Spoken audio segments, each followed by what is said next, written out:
Uganda ejjuddemu abeewulira ebyanyi bawamba abantu ate ne bakyewaaniramu. Omuganda n'agamba nti atatya musajja munne tawangaala. Olunaku olwaleero tulabye emiggo amajenga gakuba abantu, poliisi beppo n'abo abambadde ebyambalo ebyaleeya oba engoye eza bulijjo. Kaakati no mukuba abantu n'okubatulugunya nga babasibako abantu abo be batalonze mu nkola y'abasajja bano ey'ekivandulo. Kaakati nebyo bikwate obiteeke ku mabbali osigale ng'osangula amaziga kati owulire nti ate ekijja okufuutuka emmengo ono naye si muntu. Okusinziira ku mawulire ge tufuna ag'omunda gano gamaze okubeera nga galaga waliwo okulya n'okkomba essowaani, waliwo olutalo oluyitirivu ennyo luno ng'anaaluzikiza yandibeera nga Jesus nga amaze kubeera nga akomyewo. Okusinziira ku mawulire ge tufuna Katikkiro wa Buganda Charles Peter Mayiga ampuliriza ono kigamba nti bamuwadde mpaka ng'ennaku z'omwezi 3 omwezi guno okubeera nga amaze okubeera nga ataddamula. Okusinziira ku mawulire ge tufuna waliwo amawulire agafuluseeyo munda abantu bali babiri abaleese emboozi bano nga banjawulo oba okkiriziganya nabo oba tokkiriziganya nabo naye bino byewuunyisa. Obadde okimanyi nti omusajja baakamuwummuza emirundi 3 oba okumugoba emirundi 3 mbu ng'agaanirako. Kaakati ebyama bimaze ne bifuluma olwali ogenda bitegeera wabula mu ntiisa ey'amaanyi nga Ssaabasajja Kabaka yalabiddwako ng'akutte emmotoka konvoyi ye ng'ayolekedde ku luguudo lw'Entebbe wabula ono ate teyalinnya ennyonyi abaffe yabuliddewa. Kaakati no Hajjati Nakalembe omukyalo omusomi w'edduwa ono tutambula naye buli lunaku olukya ku nsi kuno kubanga ono akugambye nti embeera ekaluubiridde nga yeetaagisa kusomera dduwa okuyita omutonzi gwe tolonzalonza mukubire essimu gy'olabaawo esembyeyo 529 kaakati ebigambo biggwe. Oba oyagala kukumira kyoto ne bwe kiba kyogo okuzza mu kyogero ng'omwana omuto ono ajja kubikola embeera y'okutereerere. Kaakati no wadde bino biri bwe biti ebitambula ampuliriza byewuunyisa. Nkugambye nti ekiri mu lubiri emmengo kifumba mutuku. Ono oba omwagala oba tomwagala amawulire gano makulu nnyo ng'ajjukira nti amatikkira ga Ssaabasajja Kabaka olwaleero ag'omulundi oguddako bagatutte mu kyaki y'abalokole. Jjukira nti abalokole tebakolagana na mbugo, tebakolagana na bye bayita ebyawongo, ebyobuwangwa tebakolagana nabo. Kati mbu waliwo omudidi gw'essente omuyitirivu ennyo ogwawereddwamu abantu b'emmengo okujja Kabaka mu bifo eby'enkizo nga mu lubiri nga ku mbuga z'amasaza okukolayo emikolo gye egy'amatikkira. Kaakati bano ne bamutwala mu kyaki kyannaku nnyo.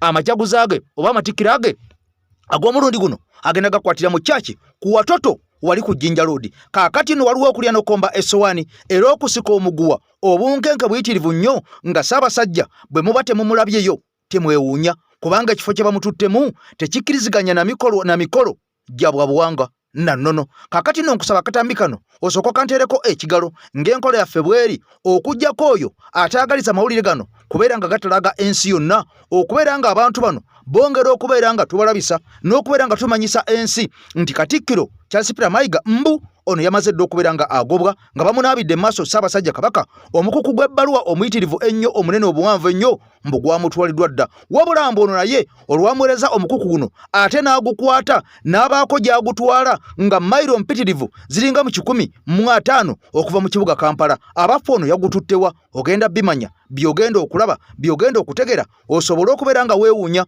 nti Katikkiro Charles Peter Mayiga abaffe eddala bituufu akolera Ssaabasajja Kabaka akolera Buganda ye Kabaka ow'ebweru oba waliwo omunene omulala ono gwakolera oba luno lugambo oba byaddala.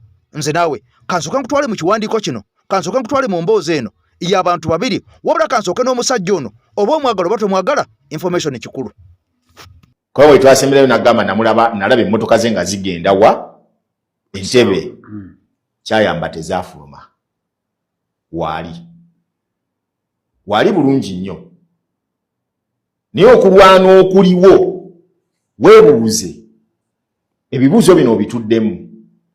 Emikolo gy'amatikkira gya buwangwa awo embadde nzija jakkalikya tolabyeko ddiini oyogedde oli mu kwogera ku matikkira nga 3 amatikkira gagenda kubeera ku kyakya Watoto naddala wali ebweyogerere. Jjukira Watoto ena branches 18 mu ggwanga naye basazeewo okulaba nga amatikkira gabeera wali ebweyogerere. Ffenna tugimanyi bulungi nnyo gwe nayiseeko ku Jinja Road ng'oddeyo ku luguudo lw'Ejjinja awo Watoto yeri ku kkubo ebweyogerere. Nja kyogeramu eno engeri nti Ssaabasajja we yasiimye okulaba nga amatikkira gwe kyowakanya temuwayiriza tannasiimako newe gagenda okubeera Mwagatutteyo kola sente. Wegagenda okubeera. Mwagatutteyo kola sente. Gwe kyowakanya. Era tannasiimako. Tukutunulire ebintu bino. Anaabayo tabe. Let's use the logic now.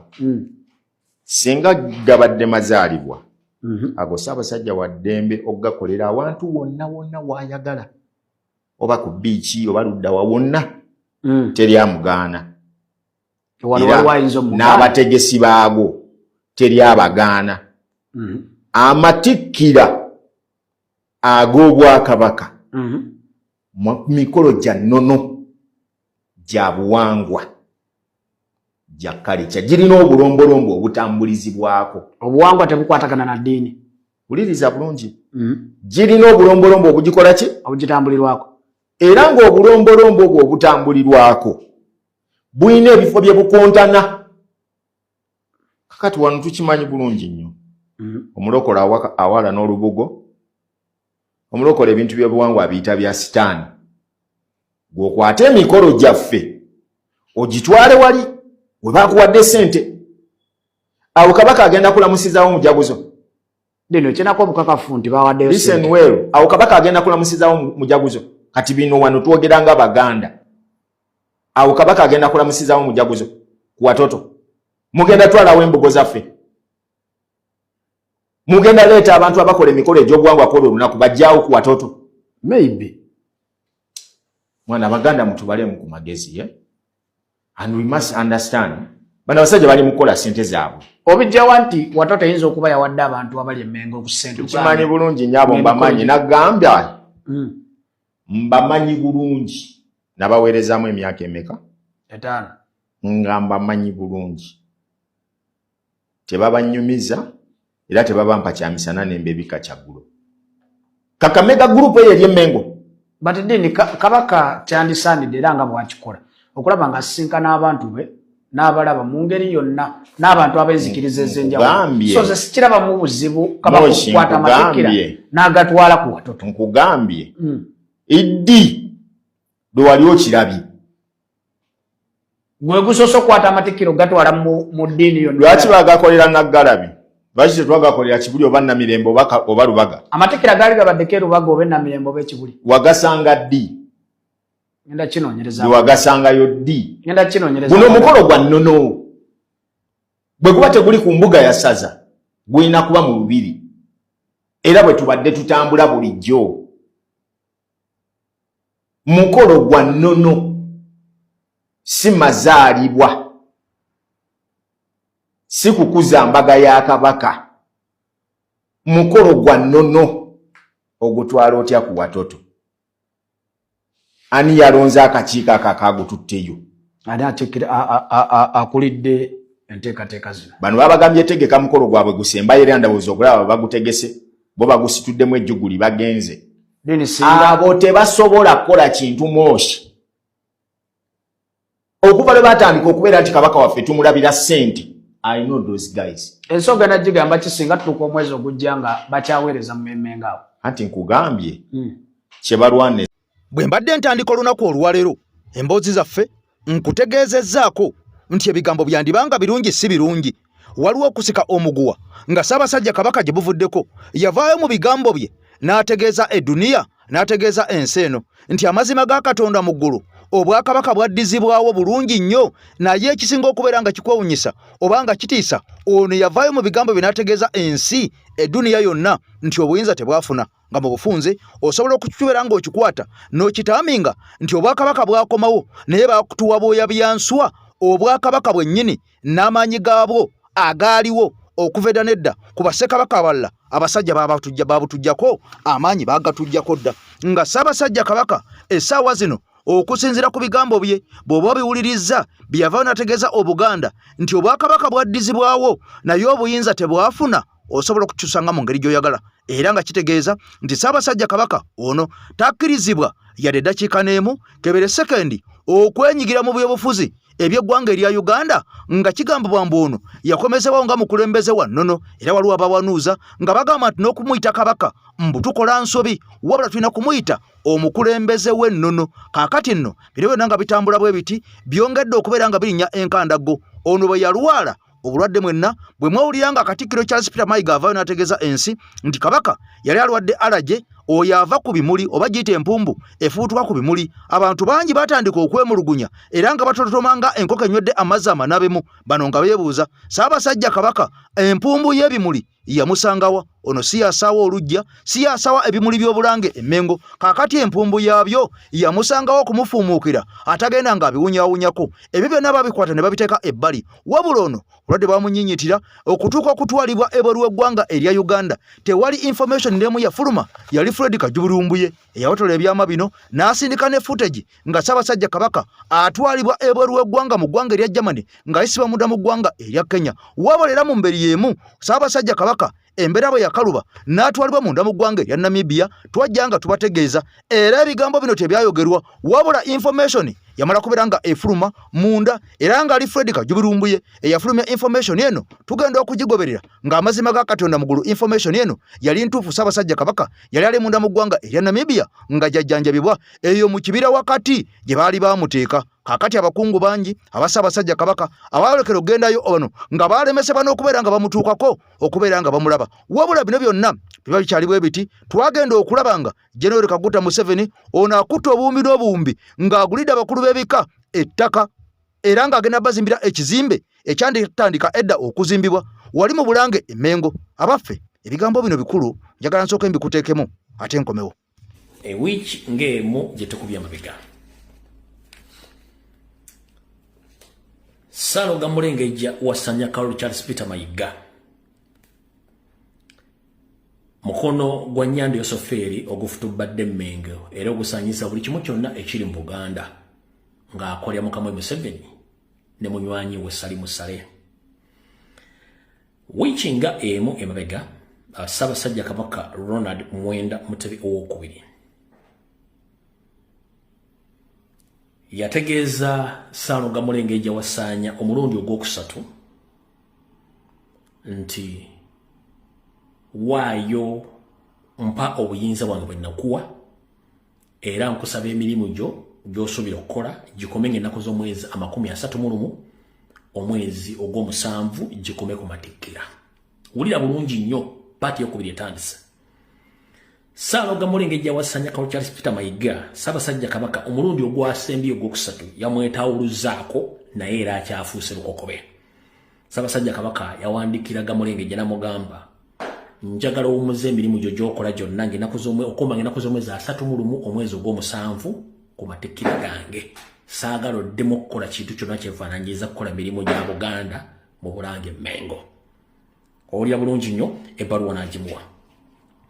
Ebbaluwa olwagwa mu mikono gya Saalonga Mulengejja wasanya Carol Charles Peter Mayiga n'akwata essimu ez'omu ngalo n'akubirako mukama we Nnyando Yosoferi ndowooza nga takwata. N'amala n'akubira mukama we omulala omusajja Omusomaali ow'ekapeeka n'akwata n'amugamba njagala kukulaba waliwo ate ebizoobi. Saalonga Mulengejja wasanya nga omusajja Kizawovuga Omusomaali Salimu Sale amu appointment ng'azambale ku mugongo ng'answa ng'adduka ne fayiro ng'agenda okusinkana Salimu Sale ng'amubuuza olubadde ng'amugamba nange omusajja ampadde ebbaluwa ngambye mpumuze ebikola ng'ennaku z'omwezi 31 ku matikkira gano naye siri wiringi kuvaawo kubanga emirimu gye mwampa okukola egimu sinnagimaliriza. Wasanya Carol Charles Peter Mayiga ng'ajjayo fayiro z'atannamaliriza mu Buganda. Wulira bulungi nnyo ng'ajjayo fayiro z'ebintu by'atannamaliriza mu Buganda okudestroyinga on behalf of Museveni ne Salimu Sale ng'azikwanga Salimu Sale nti sisobola kuva Mmengo ng'emirimu gye mwatumanga gino gitannaggwa sigimaliriza. Musajja mukulu Kisawovuga Salimu Sale ng'akwata essimu ng'akubira mukulu we Nnyando Yosoferi Bahabulo ng'amugamba ensonga zino oziwulidde nti ye omusajja mukama wa mugambye 31 lwakoma okukola Mmengo naye andaziwana emirimu egimu egitannakolebwa gye twamutuma tetwagala aveeyo ng'akola ki nga tannavaawo.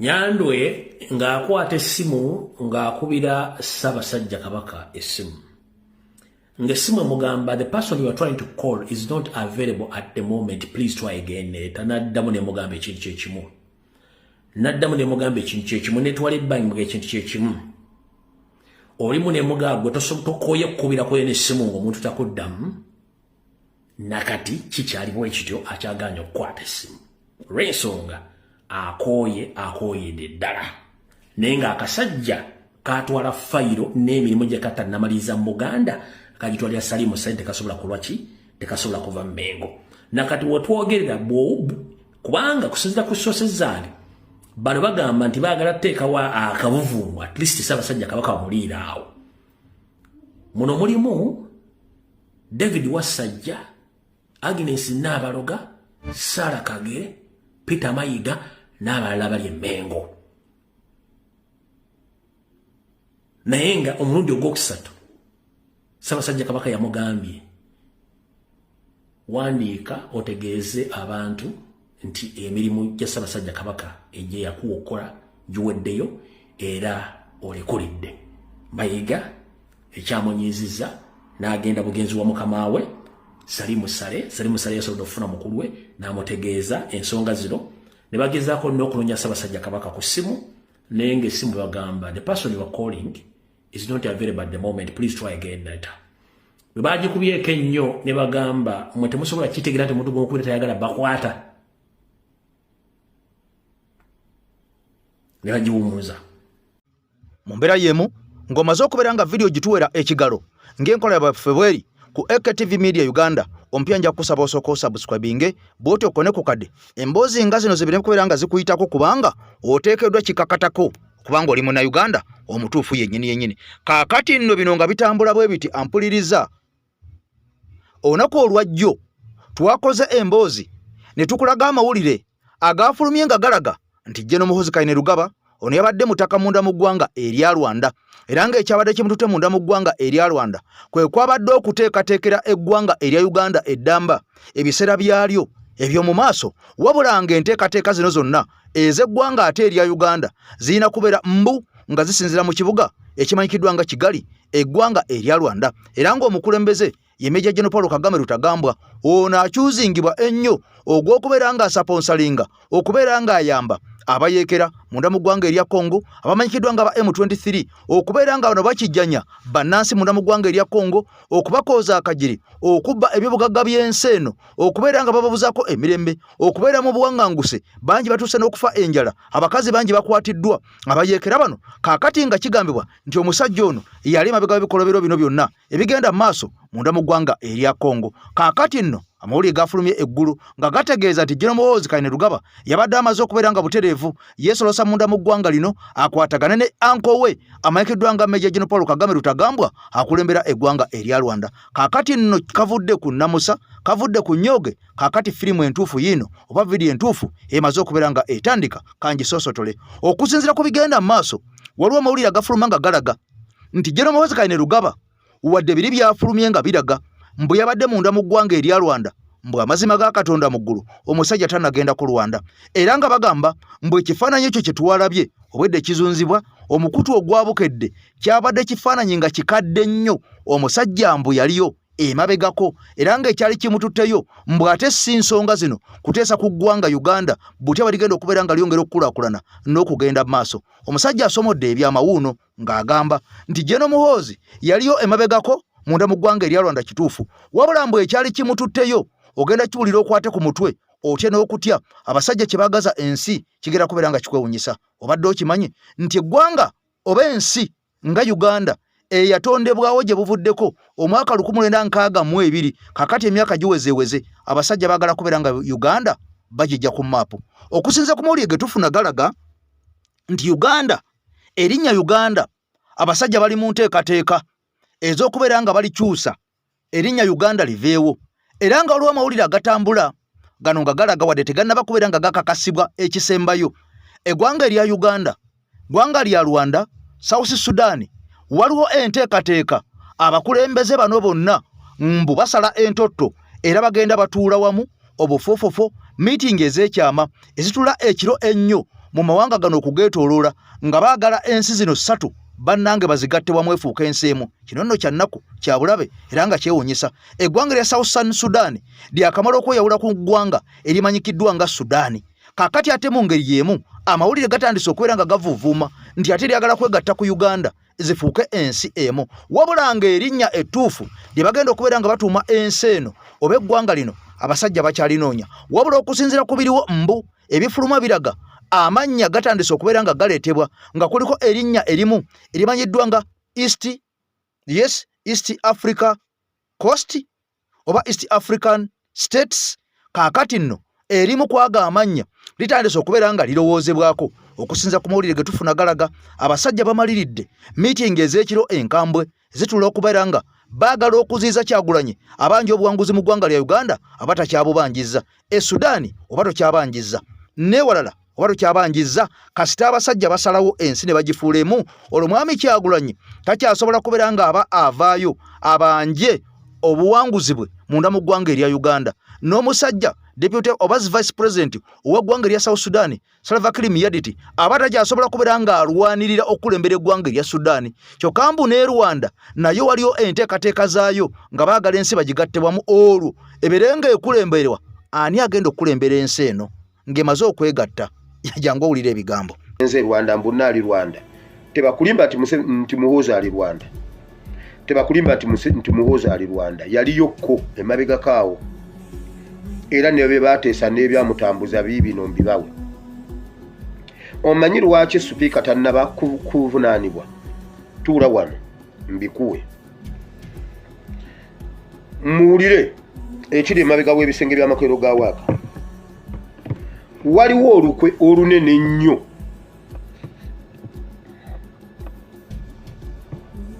lwe bali mu kuyiiya mu kukola nga olw'emisango emingi ennyo gye bakoze luli wakati wa Sudaani, kubanga Salva Kiir ali vulnerable nnyo, naye yafunayo akawaayiro ka mukazi we Anita Among. Nabagamba waali wabulako katono okubeerawo olutalo, naye Salva Kiir nga yaluuzinga, kuba Museveni bwagamba omujjako leero amujjako ekiro n'ateekako omulala. Kati wulire ekiriwo. Rwanda, Uganda, Southern Sudan, ensi ssatu bateesa okuzigatta zibeere ensi emu. Eno meeting yabaddemu Boss Kitwe ng'era erimu ne Boss Kitwe owookubiri gundi ono Supiika oboss ne Boss Kitwe Attorney General Mayanja. Muli Musabala Muzinza Nzeija, Deputy Speaker Tayebwa, Balamu wa local government, Museveni bonna ne group mwabaddemu n'abantu abalala, naye bano be babadde bakki. Ulire ebiriwo. Museveni, Kagame ne Salva Kiir bateesa balina skimu ey'okugatta ensi zino ssatu era nga bakikirizganyizaako kiri ku final stage. Ensi zino bakyanoonya erinnya gye bagenda okuba nga batuuma eddene oba erinaasingako, naye kati at the moment eyo region ey'ensi emu bagiyita United East States. Bagala okugyawo Uganda, bagala okugyawo Rwanda, bagala okugyawo Southern Sudan, bagigatta ebeere ensi emu, bagiyita United East States. Bye biri ku mpapula, naye erinnya likyadiscussingibwako gye baagala okugituuma. Wulira obitwala oba obigaane.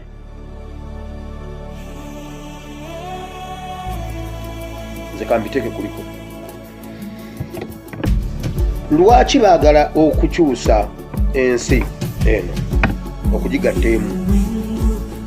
Bonna basatu balina amabanja ge batakyasobola kusasula mu nsi yonna. Rwanda eriko sanctions, Kagame gamuli mu bulago, amazzi gamuli mu bulago kati abulako katono okunuka. Museveni gamuli mu bulago, Salva Kiir gamuli mu bulago, balina ebikolobero bonna basatu, balina amabanja bonna basatu, bakyayiddwa mu nsi zaabwe bonna basatu.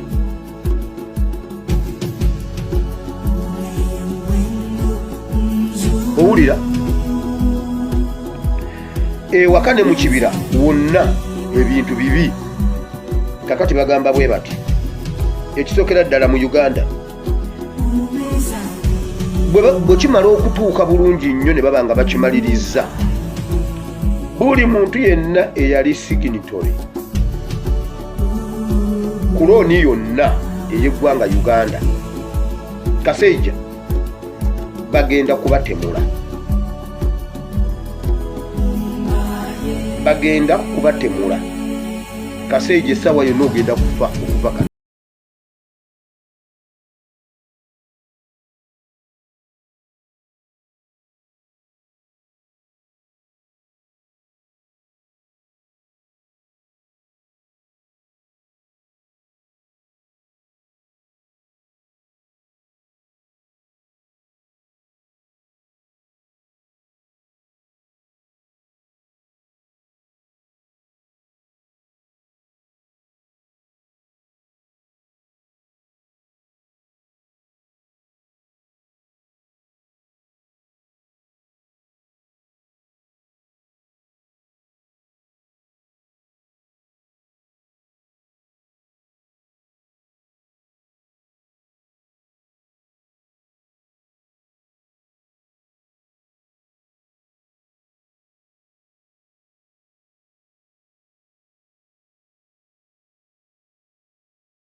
Balowooza nti ababadde babanja ebikadde baba tebakyabanja bipya,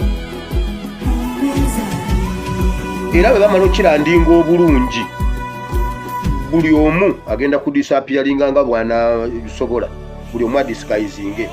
Naye ye Museveni kyawulira ekiri ate ye kyateeseza e Kampala.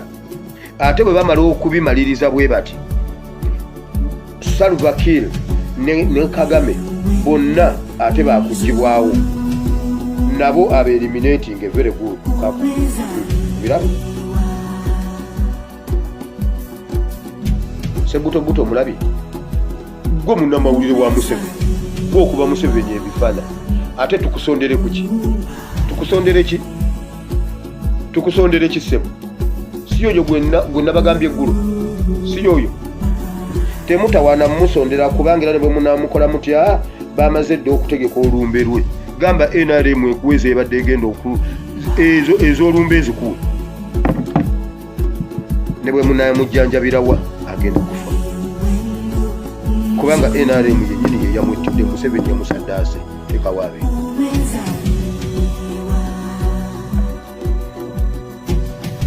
Wamawulira Museveni adisapiyaringe naye ng'amaze okulandinga kino nga bagasa ensi zino 3 ne zivaamu ensi emu. Kati kitegeeza abadde abanja bo bwe batyo bo bagezaako kiraga oguno kikola simanyi bya munda mu abamanyi ebyamateeka ne international relations, simanyi biki international biki mumanyi, naye bano bino bye bateesa. Yali abanja Southern Sudan tasobola kubanja United East Coast Eastern States. Yali abanja Uganda nga Uganda evuddewo abatakyasobola kubanja United East States. Yali abanja Rwanda anasobola okubanja United East States. Mumanyi bwe binaabeera. Kyova olaba mulimu ab'amateeka, mulimu abalamuzi, mulimu ab'amateeka, mulimu ababiki, bonna bali omu bateesa ku ekyo. Nga kakati nno bino byonna wadde biri bwe biti era nga bitambula bwe biti okugenda mu maaso munda mu ggwanga erya Uganda, abasajja abaasanga ensi Buganda eteeketeeke ewedde emirimu. Jjukira gye buvuddeko emyaka nga 5 emabega waliwo oluvuuvuumo nga kigambwa nti Buganda yali yagala ekole enteekateeka bweto yeekutule ku ggwanga erimanyikiddwa nga Uganda wabula abasajja bakisimbira kuuli bakisimbira Nakakongo okulaba kino nga tekiyitamu. Kaakati nno abaana ba Buganda bangi abavundira mu makomera abatulugunyizibwa abaakwatibwa oba oliawo mu byekuusa ku byobufuzi munda mu ggwanga erya Uganda bano nga bavunaanibwa okuwagira ebibiina naddala National Unity Platform okubeera nga ate bivuganya gavumenti wadde nga byateekebwa mu mateeka. Kaakati kuno kuliko abasajja abakazi abawala n'abalenzi bonna bavundira mu makomera wabula gye buvuddeko nakutegeeza wano nti abamu ku bano batandika okubeera nga bapondooka n'okubeera nga batendewalirwa ne batandika okubeera nga bakkiriza emisango oba oliawo egigambibwa okuba nti tejaddizibwa bantu bano naye olw'okwagala okwewonya ekkomera olw'okwagala okuva mu kolokoonyo mu mbuzi ekogga emabega w'emitayimbwa emabega w'akaduukulu bakazi battu ne basajja battu abasajja babagamba tetugenda kubawa bbeiro oba muvundira mu makomera oba mufiiramu tewali agenda kubeera nga abawa bbeiro. Tukimanye emisango temwagizza wabula muyina okukkiriza nti mwagizza era ne mubaako n'empapula zetugenda okubateera ku mmeeza muzisayininge mumala okubeera nga muzisayininga olwo tusobole okubeera nga tuyiya butya bwe tugenda okubeera nga tubayimbula wabula nga kigamba nti ku bano baasuubizibwa ebintu bingi naye nga ku byo kwaliko okuweebwa mbu eddembe lyabwe nga kuliko n'okuweebwa kapito omutonotono n'okubeera nga bano mbu banditwalibwa ekyankwanzi ate ne babeera mbu nga babangulwa nga bw'olaba bali abaggyibwa South Africa nabo ne batwalibwa ekyankwanzi wabula nga bano bonna mu kubeera nga bapondoose n'okukkiriza sigamba nti kino bakikoze nga beeyagalidde wabula olw'okukoowa okubeera mu kkomera obulamu bw'ekkomera nga bw'obumanyi n'okubeera nga oba oliawo endwadde ennyingi ezibalumbye nga n'abantu baffe bangi ababadde mu makomera muno ne bafundikira nga bafudde okugeza ng'omusajja omugenzi Muhammad Segirinya ono yabeera mu kkomera emyaka n'ebisiibo bwe batyo bamutwalira ddiiru ez'enjawulo yafundikira azigaana omusajja ogenda okubeera ng'ayimbulwa nga kigambibwa ku bigambo bye nga tannafa yategeeza ensi nti nali naweebwa obutuwa nali nakubwa obutuwa era munda mu ggwanga erya Netherlands gye yagenda ne bakakasa nti ono yali amaze okubeera ng'alya obutwa. Kaakati bano okubeera nga batambulira mu kkubo lyerimu basajja battu ne bakazi battu bakkiriza ne bapondooka wabula bw'obasanga tobanyiigira wulira biibino. Kati Olivia Lutaya ye yakkiriza yayingira free bargain Olivia Lutaya nakkiriza fact ndowooza omusango gwali gwa myaka ebiri then state ne boogera n'omulamuzi kekiri nti baali bayingidde free bargain state ne boogera n'omulamuzi omulamuzi n'abagamba kati tugenda basiba emyaka 2 tujjeko emyezi 6 tujjeko emyezi 6 kitegeeza gwe omwaka gumu n'emyezi 6 myezi 6 omwaka gumu n'emyezi 6 tugenda kuba walimandi tugenda bawa limandi tugenda bawa ne remission tuza remission omutegeera remission ugamba nti olunaku lumu bwe luti balubazeemu ennaku ezi babala ekiro n'emisana babaze ekiro n'emisana kati kitegeeza nti bw'otunuulira nti omwaka gumu n'emyezi 6 kati emyezi 6 gino kitegeeza gye emyezi 3 kati bw'ogenda ku mwaka guno kitegeeza guno omwaka bw'ojjako emyezi 6 kitegeeza osigaze emyezi ki osigaze emyezi 6 kati kwata emyezi 6 gino gattako emyezi 3 emyezi 9 nfuna teza gino emyezi 9 jako limandi onfuna kati ojja kwekomenkereza nga Olivia Lutaya bamusiba emyezi ena ne Sauda bamusiba emyezi kati Sauda avayo mu gwa 9 jukira Sauda yasookayo Olivia Lutaya kati Sauda avayo mu gwa 9 then Olivia Lutaya avayo mu October kati tekikyali nti bali ku limandi era tugenda kuddamu balaba ku kooti bagenda kubateera ku kkomera bo already baba convicted kati basaavinga kibonerezo ebbanga eribulayo lye basaavinga afulume era bamanyiddirwe bavaayo mu kkomera tukiyita EPD kubeera bakubuuza convict EPD Olivia yavaayo ne basanya omukusooka era kati guno kugenda kuba gwakubiri naye ekyenjawuloko wano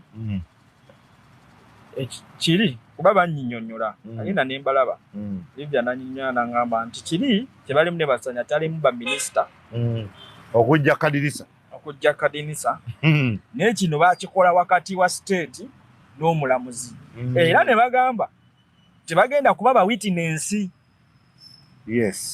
eri bano bannaabwe. Kiri ekyabasanya kyali kimaliriza ofuuka witness. Ofuuka witness. Eri abaganye. Ne kati ku kino mbu buli omu akola fayiro gye kuva ku fayiro. That's according to kwogera kuba bikyali mu court. Bikyali mu process batambula.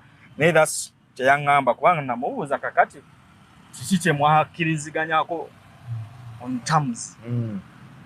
Babatwala Kyankwanzi, mugenda kufuluma emmundu etunula eno gye tuli, mugenda kulumiriza bano bannammwe walawe kufaga. Kye nabuuza nga ndi mu palamenti lino eddwaliro lye mwasanga baateekawo odde osasuza otya omuntu aleese omulwadde emmotoka ng'azze mu ddwaliro lya gavumenti ery'ensi ye n'omusasuza mbu tolina kufulumya omulwadde ne bw'aba afa olina ozisasula wali eryeza emmotoka okuyingira ne bw'aba yeesi mu ddwaliro lya gavumenti. Do you know who takes those money? Okuyingira ku gate ye Mulago kamkwe wano Mulago National Referral olina emmotoka erina okusasula sente. Zaki. Nga bw'oyingira mu Makerere University emmotoka erina okusasula sente. Obadde okimanyi bani abatwala sente ezo nga buli kikolebwa Makerere sente twewola neewole. Bani abazitwala. Anti bizaba. Kubanga nali Makerere zabanwera. I had gone to apply for my PhD but the sate bampa which is okay. Sibalina kubuziba be Makerere mwangana. It is okay. Naye bwe nali nyingira nalaba nga yibano bwe nali nkomawo banga batojja kufuluma sasula zisasule buuza zikola ki sente zirina omukulu azitwala azikuŋŋanya azitwala oba police ya university. No, it's not a police. Gwembulia police bano be basinze okusoma ennyo police. University teetaga sente. No, university yeetaga sente tutuganye. Zikola ki nga n'abayizi ogambye togenda kubaweerera. Kwezo sente zaali badde ziyamba ku bayizi government beweerera. Zaali badde zigula emmere. Emmere y'abayizi. Nga zigula emmere y'abayizi ng'olaba zikyusa ebizimbe because these people are collecting billions of money. Billions of money.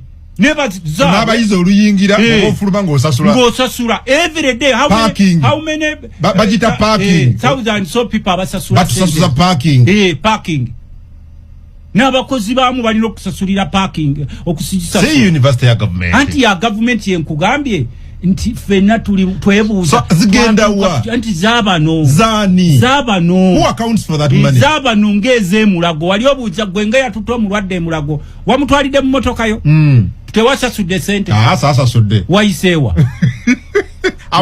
katujja kutandikira anti kyenkubuuza wayiseewa era bajja Mulago kije nabadde kubanje nayise we nabadde simanyi bate banzijeeko we nayise wawe bakyajinga wano ku main anje kinonyerezaako ndabe gwendayo opakinge waawo fakte enchando bajja kukugamba ekyo oba otandikirako era bwe banaakulaba kati gwe bakumanyi bajja kulagambe ngenda kwambala kakoko parking awo ogende kakati gwe nkubuuziza mu university ya government ekyo nakiraba Makerere nakiraba neewuunya kibe ekya government osasuza otya bannansinga ne sente z'obanyuunyuutamu tebalaba kyozikolamu ebikubo bya university byonna byafa government wa university sente anti kaba government wa university sente lwaki bali badde banyigiriza abayingira mu university webanga government government does not mean the regime. Government means you and me, the taxes we pay. Not Museveni's money, not NRM's money, not Parliament's money, but the taxes you pay. Gwebabanga government ekwata sente neziwa university. Buli kimu neziwa. Lwaki abantu ababa bagiyingiramu mubasoloozamu sente billions of money and you don't account for that money? Who takes that money? Ng'obuzimbe bwonna bulimu bukaddiye. Obuzimbe byonna bivundu. Nekalangi kabula. Wali bajja mu parliament nga beewola sente ezigenda okuddaabiriza Lumumba. Naye nga sente ezigenda okurehabilitatinga zizimbamu ekizimbe hole empya ne zifikanawo. Really? That's the Uganda you are in. Who will question that? Sente ze basaba okuddaabiriza okuyita renovation oba tukiyite rehabilitation renovation ezaali zigenda okurenovatinga ekizimbe kya university ezasabibwa nga zizimbamu ekizimbe ekirala ekipya ne zifikanawo ne mubawa anti kati tunulira ne parliament bwefaanana mwabawa kati golooza lwaki tebasobola kubasiba abo abakulu ba parliament mwabawa kati kwibabawa you have the capacity okuziyimiriza nga buli ali wali agamba yigwe Inga mwatukola bubi parliament. Ati nida. Siwe I'm just showing example. Kudabiriza. Sente zasabye okudabiriza. Zizimbawo ekizimbe ekirala ekipya ne zifikanawo. Babasajja bakugamba we are protecting our gains gwe nga bakuteeka wali ku kase meeting nze ne bwe nkusanga kungu wali ngoli kase meeting kuyitako ne kugamba jambo sa anti kakati Bible egamba Katonda si mukwano gwa abantu lwaki agamba nti ngenda kubamu okutegeera musoboloko okusaanawo zondeka inkuleka kubanga that is the choice you took. Which choice? Which choice have I taken? But wabali area abanyigiriza me I'm in the middle. Tewali wo middle line. Tell you.